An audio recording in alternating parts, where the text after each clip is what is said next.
తనను గెలిపిస్తే వార్డు అభివృద్ధి కృషి చేస్తానని యాదాద్రి భువనగిరి జిల్లా ఆలేరు మున్సిపల్ 9వ వార్డు బీఆర్ఎస్ అభ్యర్థి కందుల బాబు ఓటర్లకు విజ్ఞప్తి చేశారు. సీసీ రోడ్లు, డ్రైనేజ్ సమస్యల పరిష్కారానికి కృషి చేస్తానని, అలాగే దళితులకు శ్మశానం దారి లేదని గెలిపిస్తే దారి ఏర్పాటు చేస్తానని హామీ ఇచ్చారు.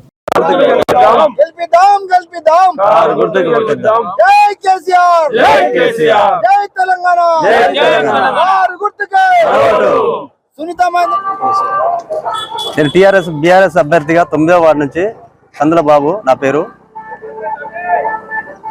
మహేందర్ రెడ్డి సునీత గారు నా మీద నమ్మకం ఉంచి 9వ వార్డు సీట్ ఇవ్వడం జరిగింది.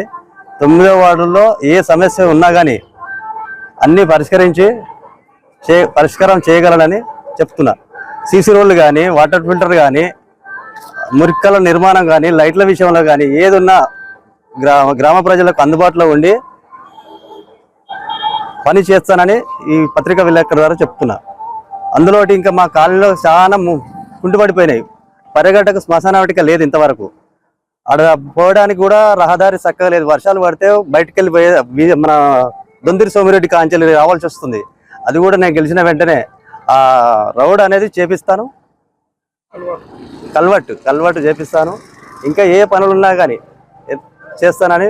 అందులోటి మాకు ఎస్సీ జనరల్ అయింది. అక్కడ నేను జనరల్లో పోటీ చేస్తున్నాను.